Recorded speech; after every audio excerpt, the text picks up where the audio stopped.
மனிதர்களா இருக்கிற நமக்கு 10 முக்கியமான படிநிலைகள் இருக்குதுங்க. இந்த 10 படிநிலைகளும் எங்க இருக்குதுன்னா, நம்மளுடைய அண்ட பகுதி. அதாவது நம்மளுடைய தலையோட தொடர்பு கொண்டது. நான் இங்க குறிப்பிடுவது எதுவுமே நம்மளுடைய பிண்டம் அப்படின்னு சொல்லக்கூடிய உடம்போட தொடர்பு கொண்டது கிடையாது. அந்த 10 படி நிலைகளில 10வது நிலைய தான் நாம மோட்ச வீடுன்னு சொல்றோம். இறுதி வாசல், அதாவது 10வது வாசல் மூலாதாரம், சுவாதிஷ்டானம், மணிப்பூரகம், அநாகதம், விசுக்தி, ஆக்னியம், துரிதம், துரியாதீதம், கலை, நிஷ்கலை. இந்த 10 படிநிலைகள் தான் அது.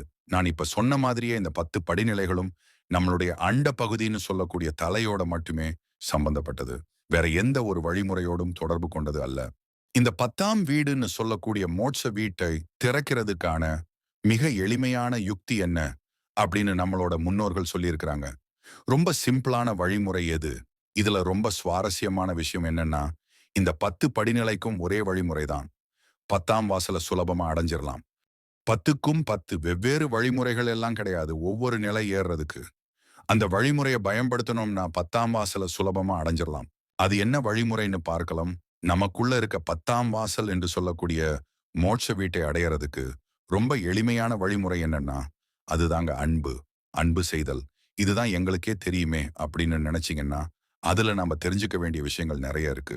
அன்பு செய்யும்போது நமக்குள்ள என்ன நடக்குதுன்னு நம்ம புரிஞ்சுக்கணும். நாம கருணையோடு அன்பு செய்யும்போது நமக்குள்ள எப்பேற்பட்ட விஷயங்கள் நடக்குதுங்கிறத இங்க வள்ளலார் ரொம்ப அழகா சொல்லுறாரு. அன்போடு உருகி அகம் குறைவாருக்கு அன்றி என் போன் மணியை எய்த ஒன்னதே அப்படின்னு சொல்றாரு. இந்த அன்புங்கிறது நீங்களா முயற்சி பண்ணி வர வச்சிக்கிற ஒரு உணர்வா, இல்ல இயல்பா, தன்னால ஒரு ஊற்று மாதிரி நமக்குள்ள பிறப்பு எடுக்குமா அப்படின்னு பார்த்தோம்னா, தன்னால வரக்கூடிய ஒரு உணர்வு தான். இப்போ அன்போடு உறங்கி அகம் குறைவா இருக்கு. இப்போ அன்போடு உறங்கி அகம் குறைவா இருக்கு. அது என்ன ஆகம் குறைவா இருக்கு? நமக்குள்ள ஆகம் அப்படின்னு ஒரு தன்மை இருக்கு. புறம் அப்படிங்கிற தன்மை என்ன? இந்த மொத்த பிரபஞ்சமும் நம்மளுடைய கண், மூக்கு, செவி, நாக்கு, தோல், அந்த ஐம்புலன்களும் நம்மளுடைய புறம். ஆனா நம்மளுடைய அகம் எது அப்படின்னு பார்த்தோம்னா, நம்மளுடைய மனம், புத்தி, சித்தம், அகங்காரம் அப்படிங்கிற அந்த கரங்களை தான் ஆகம்னு சொல்லுவாங்க.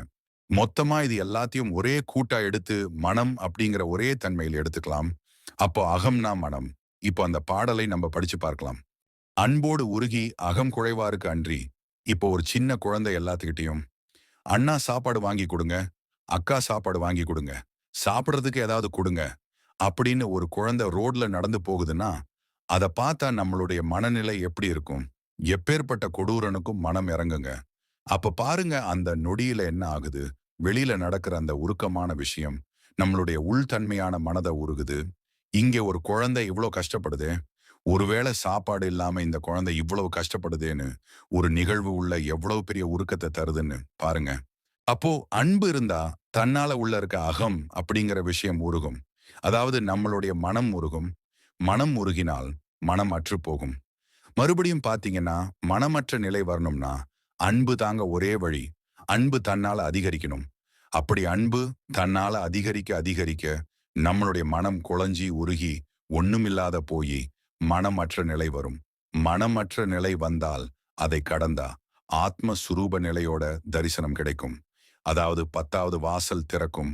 நம்மளுடைய மோட்ச வீட்டை அடைவோம் அப்படின்னு அர்த்தம். சரி, இதே மாதிரி இன்னொரு சூழ்நிலையை நீங்க யோசிச்சு பாருங்க.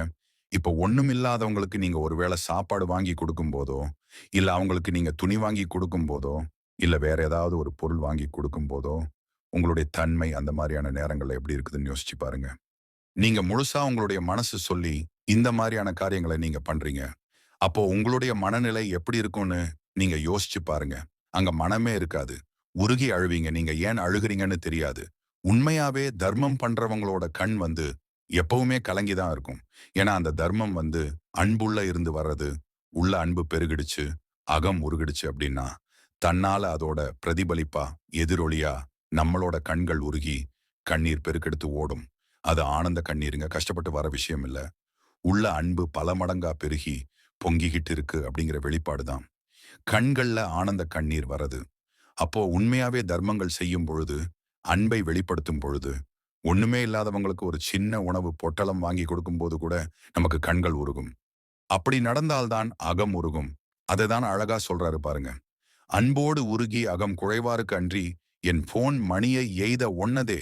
அன்பு செஞ்சு அது மூலியமா அகம் உருகி வாழ்ற மனுஷங்களை தவிர நான் எய்தது போல் உங்களுக்குள்ள இருக்கிற அந்த மணியை அடைய முடியாது. அதை எய்த முடியாது அப்படின்னு சொல்றாரு. அது என்னங்க மணி அப்படின்னா, அதுதான் குருமணி, சிவமணி, ரசமணி, ருத்ராட்சமணி இப்படின்னு வெவ்வேறு விதமான பெயர்களால் சொல்லுவாங்க. ஆனா எல்லாமே ஒரே விஷயத்தை குறிக்கிற பரி பாஷை தான். நீங்க கூட சிவபுராணத்துல படிச்சிருப்பீங்க. கோகழி ஆண்ட குருமணி தன் தாழ் வாழ்க. நீங்க கேட்டிருப்பீங்க. அது அப்படி சொல்லக்கூடாது. கோகழி ஆண்ட குருமணி தன் தாழ் வாழ்க அப்படிங்க பிரிச்சு படிக்கணும். இங்க மனிதன் அப்படிங்கிற ஒரு வார்த்தைய அவர் குறிப்பிடணும்னு நினைச்சிருந்தா சின்ன நான் பயன்படுத்தி இருக்கலாம். ஆனால் சிவபுராணத்தை நீங்க எடுத்து பாருங்க. பெரிய நான் பயன்படுத்தி இருப்பாங்க. அதாவது மணி உருண்டையாக இருக்கக்கூடிய மணி. அப்ப பாருங்க கோகழி ஆண்ட குருமணி தன் தாழ் வாழ்க அப்படிங்கிறது தான் சரியான அர்த்தமே. கோகழி ஆண்ட ஒரு செங்கோல் கொண்ட அரசன் எப்படி தன்னோட நாட்டை ஆட்சி பண்ணுவானோ அதே மாதிரி இந்த மொத்த வெளிப்பாடுகளையும் இந்த மொத்த பிரபஞ்சங்களையும் ஆட்சி செய்து கொண்டிருக்கக்கூடிய அந்த குருமணி, அந்த குருமணியாக இருக்கக்கூடிய தன் தாள் தன்னுடைய தாளே வாழ்க அப்படின்னு மாணிக்க வாசகர் சொல்றாரு. எவ்வளோ அழகா சொல்றாரு பாருங்க. தன் தாளாகவே அந்த குருமணி இருக்கிறது. தன்னுடைய தாழ் வாழ்க என்று தன்னை தானாகவே தான் போட்டாங்களே தவிர எதிர்ல இருக்கிற ஒரு சிலையையோ எந்த ஒரு உருவத்தையோ வழிபடல.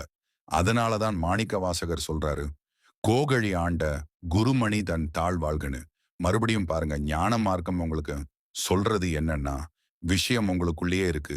எல்லார்கிட்டயும் இருக்கிற குருமணினா என்ன, தன்னுடைய தாளுன்னா என்னன்னு பிற்காலத்துல இறைத்தன்மை அதற்கான வாய்ப்பு கொடுத்தா கண்டிப்பா பார்ப்போம். நீங்க தேடுற விஷயம் வெளியில இல்ல, பூரணமா உங்களுக்குள்ளேயே நிரம்பி இருக்கு அப்படிங்கறத தான் நீங்க உங்களுக்கு திரும்பவும் பதிவு பண்ண விரும்புறேன்.